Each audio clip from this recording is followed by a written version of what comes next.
Hello everybody and welcome to the United Stand. I hope you're all doing very well. This morning, some big news around Jaden Sancho actually talking to the press about his potential move to Manchester United this summer. So exciting news there as well. And also it's FA Cup day, which has taken on a sinister turn with a shocking result for Arsenal last night against Manchester City. Really surprising result there, which I'm sure they will be very, very happy with. But from a Manchester United perspective, it makes today's game just so much more important. You know, I think this was going to happen anyway. I think on game day you change your opinion. On Friday on the preview, I was like, this is not a priority. I want to win, but it's not a priority. But when game day comes, then you are going to get excited about it. And I'm very excited about it now. And I think that Arsenal result last night means that, look, you know, I think United could have beat Man City in the final anyway, but I certainly think we can beat Arsenal. And look, Arsenal fans will be there saying we can beat anybody. But the breaking news is not that you beat Man City yesterday. It's that Burnley beat Norwich and you're in 10th. You know, regardless of what anything happens, you are in 10th. And that where you are in the league says a lot about what you are.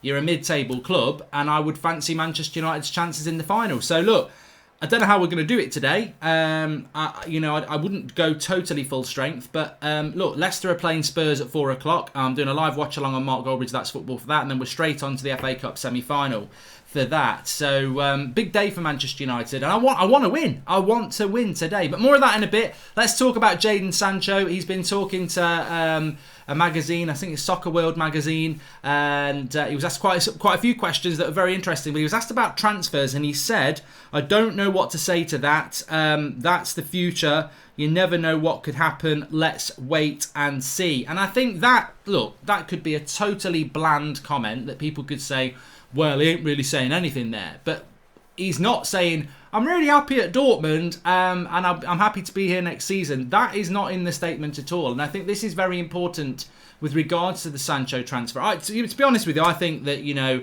I don't know what to, when asked about transfers, I don't know what to say about that. Well, you could say you're very happy at Dortmund. That's in the future. Great. And you never know what's going to happen. Let's wait and see. Let's wait and see is like, you know, I think either he's going to sign a bumper new contract at Dortmund or he's looking to move, and I think he's looking to move. That's what I think. I think Jaden Sancho is looking to move from Dortmund. So that's just the situation that I see, and I don't change that situation at all. I think that the fact that he's actually spoken to the press now and said let's wait and see, and that's in the future, and you never know what's going to happen. This only fuels what we already knew, that Sancho does want to leave Dortmund this summer. He does want to leave. That's what want to happen. Zane's in the live comments talking about Obama Watt, but he got 2 goals yesterday. Well done. You're still in 10th. But with Jaden Sancho, this is an opportunity, and welcome to the Ekroy, latest member of the United Stand Members Club. This is all part of the process. This is all part of what's building up. It was 2 days ago we were talking about what Dortmund are saying via Simon Stone, that they won't lower their price. But United aren't just sat there knocking on the door and Dortmund are going up yours, we want 100 million. The key player is Jaden Sancho. And the timing of these comments about a transfer, they don't strengthen Dortmund's situation. What are Dortmund going to do? If Sancho wants to go and he's being polite about it, you know, let's see what happens in the future. Basically, I want to leave. Dortmund can't just keep saying, we want 100 million, we want 100 million. He wants to leave. And you got him for next to nothing. And you're taking the absolute piss, to be honest with you. If you're going to overcharge Manchester United in a coronavirus crisis where there is a financial crash, just because you want to make a point. Well, I think Sancho and his agent will push that point. And I think they've got every right to. I think in this market, 80 to 85 million is more than enough for somebody like Jaden Sancho. You're not getting 100 million. I think it's ridiculous. But look, the fact that Jaden Sancho, that is the breaking news. He has spoken to World Soccer Magazine and asked about transfers. He said, I don't really know what to say about that. That's in the future. We'll have to wait and see what happens. Anything can happen. And I think that is very encouraging, because for a player that's not looking to... look, imagine if Paul Pogba's asked about that. He might still say that, but some people would be annoyed. If you said that to Marcus Rashford would say, I'm happy at Manchester United. A player that's happy at their club will say, when asked about transfers, I'm happy at Manchester United. Koulibaly said it last week, and Koulibaly's always been linked with transfers. He said, I'm very happy at Napoli. If they give me the right contract, I'll retire here. Obama blood clot, says Zayn Miasi. Yeah, you're in 10th. Anyway, Anyway, he was also asked another question, which was very interesting, and this sort of puts to bed a few rumours that he's a Chelsea fan, because he said, growing up, there wasn't a particular team that I followed or supported. I followed certain players like Ronaldinho, etc. So again, this to me, look, Sancho is rumoured to be a Chelsea fan, and maybe he is. But the fact that he's not owning that is very clever, because if you are about to move to Manchester United and you say that you supported Chelsea when you're growing up, it encourages Chelsea fans, and it also slightly annoys Manchester United fans. So yeah, I don't have any issues with that either. I think that's good. A chance to defeat Arsenal in the FA Cup final. Nothing would be more sweeter or hilarious, says JC20. So yeah, Manchester United have got an FA. I've got some more transfer stuff to talk about and contracts.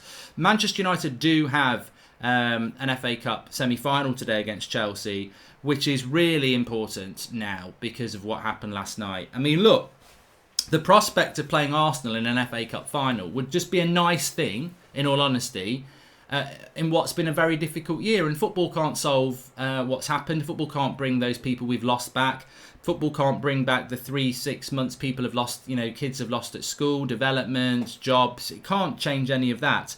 But what it can do, it can be a drop of positivity and excitement in what has been an ocean of disappointment and pain for a lot of people. So, look, of course I want to beat Chelsea. I want to beat Chelsea, of course I do. And I'm sure Chelsea want to beat us. But the prospect of a Manchester United-Arsenal final, the two biggest fan channels as well, going head-to-head, I mean, that's a side product. But it would be very funny. It would be very... Well, it wouldn't be very funny. It makes me feel grrr. I feel like Tony the Tiger just thinking about it. Grrr. Because I'm like, that's a rivalry I don't want anymore. I don't want to get knocked out, but I don't want a rivalry with Arsenal. I don't want a rivalry with Zayn or the Prat in the Hat or Tropes or anybody like that, or Robbie. I don't want that rivalry. I think we're better than that rivalry. In fact, I'm honestly going to say this. Priorities for Manchester United. Number 1, top 4 Champions League qualification. Number 2, Jaden Sancho signs for Manchester United. Number 3, win the Europa League. Number 4, win the FA Cup. That's the priorities. Arsenal's priorities: number 1, win the FA Cup. Number 2, win the FA Cup. Number 3, win the FA Cup. Number 4, win the FA Cup. Number 5, win the FA. The winning the FA Cup for them is a bus tour. It makes them the best team in the world. So it's number 4 priority for me. But I still want it. I'm not dismissing it. I want it to happen. So look, I hope Man United can deliver today. I just hope we don't go defensive, because that's what we've done against Lampard a couple of times. Mark, yesterday I saw Kevin De Bruyne trying to spray long balls from deep and failing to do so. I just realised how important Pogba is to our team, says Sagar Kapoor. Mark, did you see Luiz on his day is better than Maguire and costs 10 times less? Mate, it's one off. And welcome to DJ Ellis, latest member of the United Stand Members Club. I'm not going to... Look, I'm not going to... I will give Arsenal credit. I did say yesterday on Twitter that if they only lost by 3 goals, I'd give them credit. Well, they actually won the game and didn't concede. So I've got... in all honesty, Arsenal did something yesterday I didn't think they could do. And they've done it 2 games in a row. So they do deserve some credit, and there is some improvement there. But what I would say is that Arsenal fans make me laugh, because... That type of football they're playing is not Pep Guardiola football. This is bloody Mourinho football. There's 2 games in a row where they've basically parked the bus and hit teams on the break. Something that Ollie, the PE teacher, got ripped for by Arsenal fans, but suddenly it's great, isn't it? But the point, there are echoes with Arsenal and what United did. Arteta now needs money. That's what he needs. He needs to be allowed to clear himself of the deadwood, and he needs money. Ole Gunnar Solskjaer, when we struggled against the big teams and we didn't have a squad to take them on, that's exactly what he's done. That's why I don't want to do it against Chelsea today. When we've beaten Chelsea in the past, we've played 5 at the back and hit them on the break. It's exactly what Arsenal did the last 2 games. And Arsenal fans are right to enjoy it, but it's not the style of football that you're meant to be playing, because he hasn't got the players to do that yet. So he's playing to his strengths, which is to try and defend and not concede and hit them on the break, which is what United did. That's how we beat City this season, twice. We beat City twice this season. We beat Chelsea 3 times. We're the only club in the top 6 to take any points off Liverpool, apart from Man City, who beat them after lockdown. Beating Liverpool after lockdown doesn't mean anything. Michael Southcombe says, morning Mark, excited and nervous for today's game, but confident that we can get the win. I'm hoping Ollie will play our strongest squad as possible. What you want for the squad. See you in the final, says Michael Southcombe. I want to win today now. I mean, I think it's the... it's the impatience and of football fans, isn't it? I think now when the team news comes out and I see Fred and McTominay and Lingard starting, I'm going to go, wow, we should be going with our strongest team. But actually, the priority is beating West Ham on Wednesday and Leicester next week. And I do think he's got to mix it up. I just don't think you can rely on your 11. You can't just keep playing your best 11. You know, we've got a massive squad at United and he's going to have to mix it up today. He's going to have to mix it up today anyway because Luke Shaw's not available, is he? Pep's come. Zayn Biassi is talking about Arsenal. Zayn, chill out. Anyway, just a bit on some transfer news and on the striker news as well. Well, right-wing news. Obviously, we've spoken about Sancho. I think this is the deal that Manchester United want to do. I think it's the deal that Jaden Sancho wants to happen as well.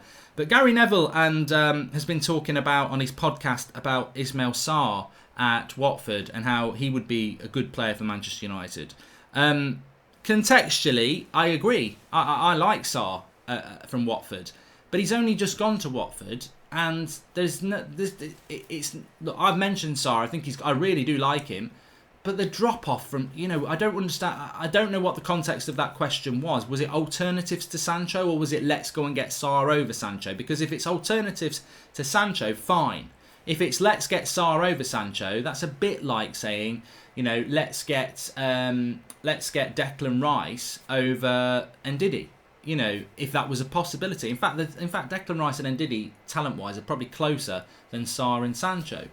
Sancho's younger than Sarr and better than Sarr. It's, you get Sarr. So I don't really know what Gary Neville's talking about in relation to context. But I do like Ismail Sarr. But it's this thing that I keep talking about. People talk about alternatives to Jaden Sancho. Well, Jaden Sancho's here. Any alternatives here? I'm a DJ again. But that's what I mean. I don't really want to talk about alternatives when Jaden Sancho is the bar that, it's symbolic. It's symbolic. Manchester United signing Sancho this summer shows an appetite to be in the top again. Do you think Ollie will prioritise FA Cup as it's his first chance of silverware and he knows what he can still qualify for the Champions League through the Europa, says FIFA Crazy?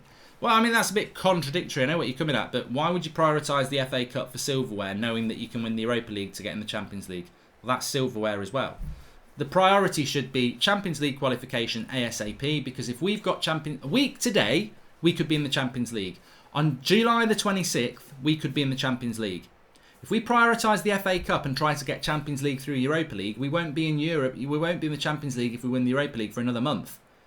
If we're in the Champions League next Sunday, we can start talking to Jaden Sancho because we've got Champions League football. And I'm not saying it's because Sancho wants Champions League football, but it's because Manchester United know what their financial situation is because they've got Champions League football, which means a lot more money coming into the club. So the priority is West Ham and Leicester. That's it. That is the number one priority. Winning the FA Cup is not the priority. A stupid person thinks that. It's not. It doesn't help the club in any way apart from giving it a bit of silverware. Of course, that helps the club, but it's not. I've said it so many times. The Champions League is the priority because next Sunday, if we've got Champions League football, we know that for that first month of the transfer window, which opens up a couple of days after next Sunday, we know what our financial situation is. We can't actually do anything in August if we don't know what our financial situation is. So Champions League football is the priority, and the soonest we get that, the better. But winning today, I'd love it. Absolutely love it. At the start of the season, hypothetically, would you have taken third place FA Cup final versus Arsenal post-season Europa League title? Ollie's not the next Fergie, but I'm enjoying giving him credit, says Mark. I think that's, what you've just described there. Everybody would have taken that last August. I remember the transfer window closing last August, and I remember doing the video on this channel with Flex and Rants, and we were all worried because we had no midfield. And if somebody had said, you'll sign Bruno in January, you'll massively improve, you'll get third place, you'll win an FA Cup and you'll get to the Europa League final and win that, I would say, yeah, we achieved what we needed to achieve this season, which is getting Champions League football, and we've also got 2 trophies. So yeah, that's the dream season. You've got to be realistic. At the start of the season, we were never winning a title, so what more could we do? Win the Europa League, we're in that, win the FA Cup, and get into the Champions League. That's a perfect season for me. And Ole Gunnar Solskjaer did speak actually in his embargoed section of the press conference last night, and he said, look, we need to win trophies at this club. It's our duty. So there is absolutely no way, and we shouldn't muddle this up, when we talk about mixing the team up and we talk about resting certain players, which I think we need to do today, it doesn't mean that we are not trying to win this game. The players that will come in, potentially, the McTominays, the Freds, the Agalos, the Matters, they're on hundreds of £1,000s a week. They're not like run out for the kids or the reserves. These are internationals, a lot of them. These are expensive players of our squad. It's not a white flag to say let's let Chelsea beat us. Those players should be going out and winning the game anyway. That's the form of these players. They should be able to do that. So that's what I'm expecting today. Obviously, it would probably be more difficult.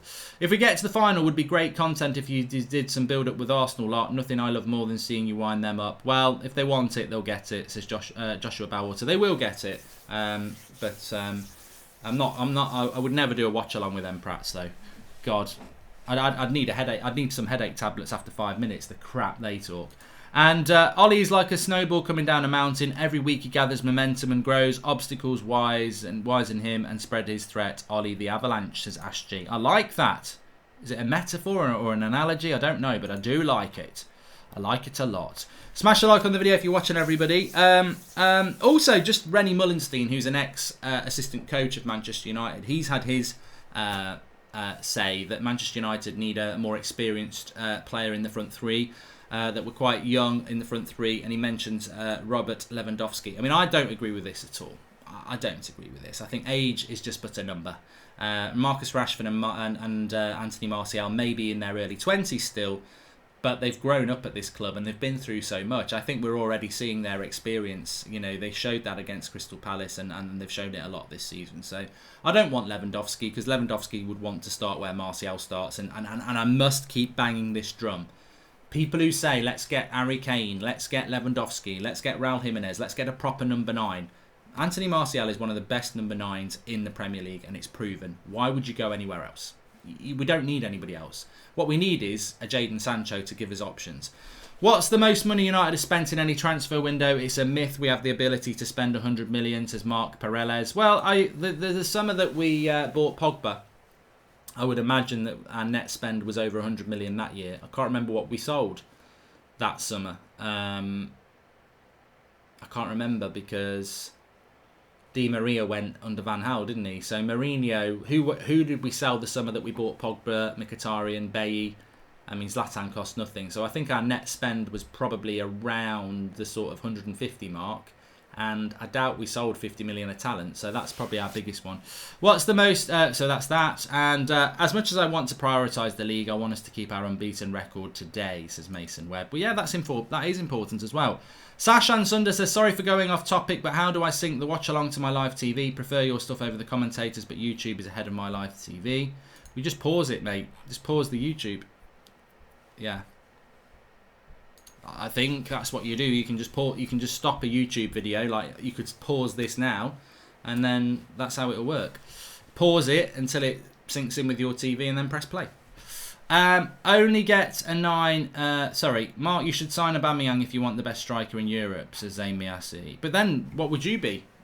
Where would you finish without Aubameyang? You're 10th at the moment. What, you know, relegation battle? I don't know. I don't want Arsenal getting relegated, so I think you should try and keep Aubameyang. Talking about great strikers, Mason Greenwood is expected to sign a new contract. This is floating around the English media this morning. Only signed the new one last summer, so it's not an urgency thing. It's not like Gomez and Chong where his contract's running down. I think United just want to improve the terms that they gave him. They're talking at about 50 grand a week, which to me seems a little bit cheap compared to we know that people like Phil Jones and Jesse Lingard and Juan Mata are ranging between 80k a week and 150, but I suppose it's that age thing, isn't it? You don't want to give him too much too soon, so 50 grand a week sounds about right for him.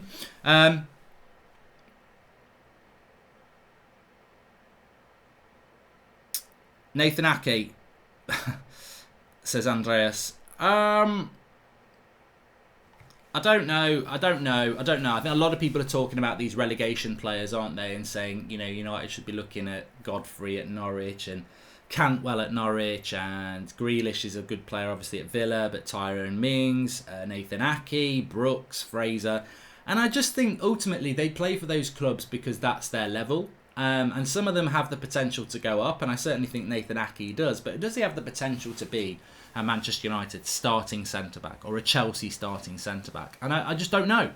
I just don't know with Nathan Ake. I think with Grealish, he has definitely got the potential to certainly go to a top 6 club and make a difference. I don't know whether he can start for a top 6 club, but really for Manchester United, I wouldn't be looking at Jack Grealish being a starter anyway. I'd look at him being an important part of our squad, an improvement on Pereira, Lingard and Mata. So look, Grealish is a player that I would love to see at Manchester United, but there are other options United could look at. I don't know that Manchester United need to be that club, and I'm sure that Liverpool and Man City are not that club who are thinking, oh, Norwich and Bournemouth are getting relegated, what players can we get there for cheap? It's not really a winning mentality if you ask me, but so I'm not so sure on that. Who would be the best keeper if De Gea wasn't there, says Michael Gassani. Well, we've got Henderson, haven't we? Hi Mark, who do you think is better, Luke Shaw or Tierney, says Harry McCarthy. I mean, I saw this on Twitter yesterday. I mean, basically, I went off Twitter last night when Arsenal won, because I thought at the end of the day, I'm just going to wind them up, and they deserve a bit of, they deserve praise for what they did last night, Arsenal. I'm not going to deny that. It was very well done what they did. But this is, look, if anybody says that Tierney's better than Luke Shaw, they're talking out their arse. I'm sorry they are, but it's not an argument I can win, because there are fans in the United fan base who don't understand how good Luke Shaw is. So, for me, Luke Shaw and Andy Robertson are the best 2 left-backs in the league. There isn't any better left-backs. Like, Chilwell is overrated. He's good going forward. He's bloody useless going back. He's like a butcher's apron. He's all at the front. He's open at the back. And Tierney looks good. I thought he was a player that United looked at at Celtic, and I think he will become a good player. But has he had an amazing season? He's done okay when he's played. He's done well when he's played. But Luke Shaw's been fantastic for Manchester United all season. And I don't get that. I just don't get why Arsenal fans are the kings of this as well. They have to compare any player to another player. Like, if Willock had played yesterday and got an assist, they would have said he's better than Bruno. Like, I'm surprised they're not saying Xhaka's better than Matic and Ceballos is better than Pogba. And Martinez is better than De Gea, Luiz is better than Maguire, Arteta's better than Oli. You know, it's boring, because some Arsenal's fans' first reaction when they win a game is to get straight onto social media and say, oh, he's better than him, and it's a small mentality, it's a small-minded mentality to do that straight away. But Luke Shaw's better than Tierney, 100%. Recently, even Ian Wright said that he wondered, but what he saw is now is convinced Martial is the real deal. Number 9, haters sit down, says Rolef Button Tag. And Pogba is even ready to drive a taxi at Carrington. New contract soon, says Manu. I think the contract with Paul Pogba will happen, but I don't think it's going to happen until we've got Champions League football. I think the Paul Pogba contract could happen as soon as next Monday. But we'd have to have Champions League football. I think Paul Pogba is quite rightly waiting to see what happens with this team. Because what if it all comes crashing down? What did I say yesterday? United could win the Champions League, sign Jaden Sancho, win the Europa League, win the FA Cup. That's the elite, right? The nightmare is, don't get in the Champions League, get knocked out today, don't sign Jaden Sancho, don't win the Europa League, back in the Europa League next season with Arsenal. That, if they're lucky. So that's what could happen. So maybe we'll get half and half. I want all the good things. You heard Sancho plays Call of Duty with the United squad, says Sam Hamshaw Music. No, I don't think that means anything though, because a lot of players are like Raheem Sterling plays for Man City. I'm sure he plays FIFA against Man United players or with United players or whatever. So who you play your gaming with doesn't mean you're going to sign for the player. Sancho played Call of Duty with Rashford, yes. Thanks for the super chat, Rahul. And Joshua Sapol says, Mason Greenwood song, Hokey Pokey tune. He puts his left foot in, he puts his right foot out. He puts his left... Oh, God, let me read this. He puts his left foot in, he puts his right foot out. He puts his left foot in and he shakes the net about. You do the Mason Greenwood, you turn around. That's what it's all about. Oh, Mason Greenwood. Okay. Thanks for the super chats. Why are Dortmund being ridiculous? He is their player and they can sell him for whatever they want, says Tom Howlett. Well, it's all about opinion, Tom, isn't it? But I personally think that Dortmund are being ridiculous. I totally get that they're trying to look after themselves, but this is why we had the Bosman ruling, and this is why clubs cannot dictate what happens with a football player when they want to desperately leave.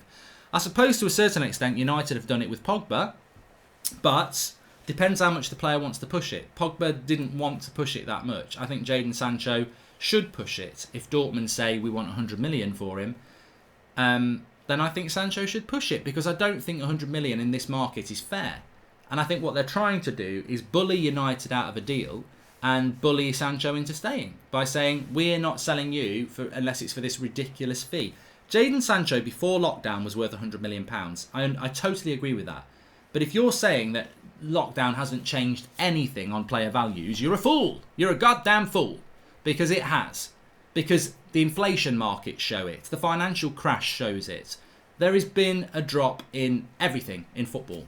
So Jaden Sancho for 85 million, let's sign the deal. Let's do it. But if they're going to hold out for 15 million more because they're, oh, look at us, we can do what we bloody well like. Well, I don't think that's going to happen. And I'm totally relaxed. I'm totally relaxed. And of course Dortmund can do what they like. But it doesn't mean that I can't have an opinion on it and say that I think it's a bit ungrateful. You know, what did they buy Sancho for? 10, 15 million, if that? And then 3 years later, you're going to get nearly 10 times that. So, and he wants to leave. And he's been a great player for you. You know, a bit of humility in football would be nice, but then again, it's like screwing for virginity, isn't it? Ricardo Torres says, if we're in for a new centre-back, who do you think is sacrificed from the first team? I think it will be Lindelof, because I think Ollie loves Maguire. He's the captain, and he cost a lot of money.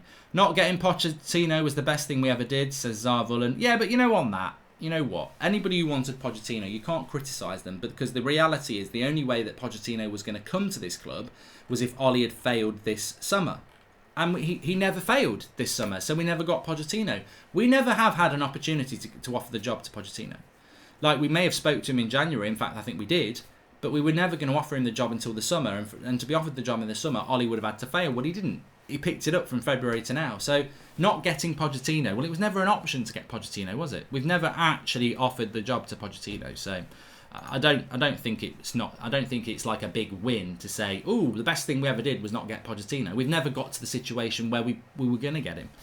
Robertson and Maguire were relegated at Hull City, by the way. You're not entirely correct with your statement about relegated players. Verdant, I am. You're not incorrect. You're not entirely correct with your ears, because you don't listen, do you? I went through relegation players and I said it worries me that we're being linked to relegation players that actually, to me, I don't know that they're good enough. But then I just gave an example and said Grealish is a player that I think is good enough. So I didn't say all relegation players aren't good enough, but I said you shouldn't be dipping your rod in the relegation pool thinking you're going to pull out players that are great. It's quite rare that there are players in relegation teams that are good enough to play top four football. I think Grealish is. I don't think you can say let's get Godfrey, let's get Aki, let's get Brooks, let's get Cantwell. I don't think they all are good enough. In fact, they won't be good enough. So Grealish, yes. And as I've said before, Roy Keane, Nottingham Forest, 92, 93 was it, that United bought. World class, clearly world class. He got relegated. So, you know, you're trying to label me in a way that's not what I've said. Clean your ears out. Mark, why so much hatred towards Arsenal? Oh, stupid comment. Stupid. Absolutely stupid. Sad people. Why do you even have to type the word hate? It really does irritate me. Like, football is a fantastic sport. Split by many different rivalries. Most rivalries is about wanting your club to win and bantering those that you don't want to win. I don't think hate is really in any football. No matter how passionate a fan you are, hate does not reside in 99% of football fans. I'm bantering Arsenal. I banter Man City. I banter Chelsea. I don't hate any Arsenal fan. I don't hate any Arsenal player. I don't hate Arsenal Football Club. I don't want them to win. I laugh at when they lose. But I'm like that with most of Manchester United's rivals. Hate is not a word that resides on this channel or should not reside in football. That is not what it is all about. I don't get off this stream and go, ooh, I bloody hate Arsenal. Ooh, they beat Man City. Last night, you know what happened last night? I didn't watch the Arsenal game. I was getting messages that they're winning. I kept checking my phone hoping Man City would equalise, I must admit. And then it got to the second half and I actually thought, you know what? Fair play. They've won the game in 90 minutes. They've not conceded a goal. They've won 2-0. And I put my phone down and I thought that's it for the night. And I put a good film on and I had a fantastic night. Ben Affleck, The Way Back. I just heard it was a good film. I didn't know what it was about. about basketball. I liked The Last Dance, and I had a fantastic evening. So if I was a hate-filled person, I couldn't sleep last night. No, it doesn't bother. The things I can't control about my rivals, I can't control. I can't control what's going to happen. I can't control what's going to happen with United tonight. If we lose, I probably won't sleep that well, but that's my club. Well, yeah, Liverpool are the biggest thing. Liverpool are our biggest rival. Arsenal, Liverpool here, Arsenal down here. So Arsenal beating Man City in an FA Cup semi-final, I mean, that's easy. That's absolutely easy. Liverpool, your biggest rival, winning the Premier League after 30 years. That's the hardest thing we've had to deal with this year. And most United fans have dealt with it quite well. They don't really like the fact, but it's just a sign of where Manchester United are and where they've put themselves. This club have put themselves here since Sir Alex Ferguson. I think hopefully we're trying to get ourselves back now, but we've put ourselves here, and I think a lot of United fans are realistic. And actually, I think if Arsenal want to improve, that's what Arsenal Football Club need to do. They need to be realistic that they're not a top 6 club anymore, that they can maybe win an FA Cup, but they've got a long way to get back. And United fans, I think, over the last year especially, have done that. And I think that's why we're not able to deal with Liverpool winning the league, but we're able to look at the team and go, look, this is where we are. We're not able to stop it. We've got to work and build this club properly. And I think hopefully that's what we're trying to do. You can read signs. I think Sancho is definitely coming, but only if we get Champions League football, says Keshev. Also, Pogba stays only if we get the Champions League. I agree. And I think that's the takeaway from this video today, is that Jaden Sancho wants to come to Manchester United. And I think that's what that's what it's all about. Bye, Lewis Adder. If you don't like the channel, we don't want you here anyway. And Arsenal beat Liverpool and City in a week. Got to give them credit, says Man United. Well, if you want Arsenal credit, go and watch AFTV. Mark, did you see British Airways are retiring their 747 jumbo jets? Says Zane. How many of those will Ollie be using against Chelsea to park the jet? Mate, Zane, you go on so many channels giving super chats. You're a bit of a traitor. I've seen the channels that you go on.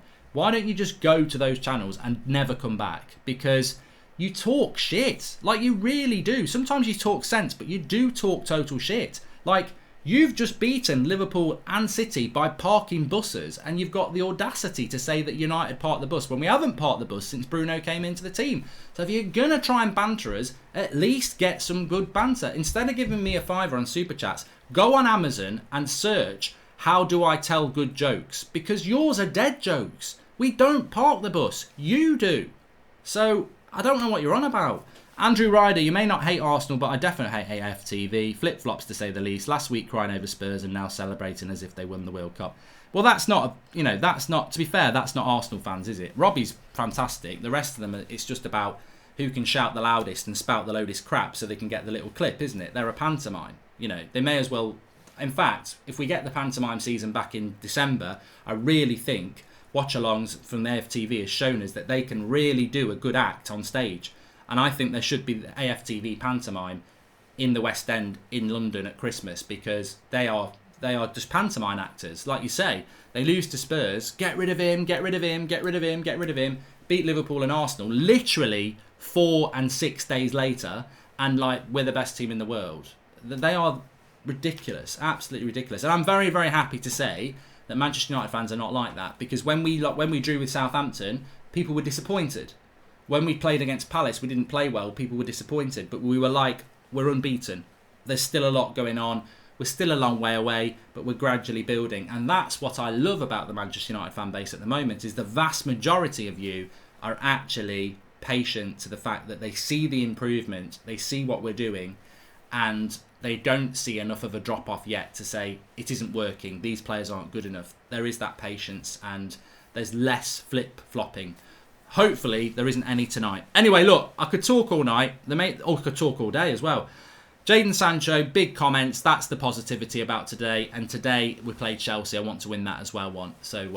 I'm going to be live on Mark Goldbridge, That's Football, at 4 o'clock for Spurs against Leicester. And then straight after that, we'll be on here for the watch-along. So, big day ahead. Smash a like on the video. Subscribe if you're new. And I'll speak to you all in a bit.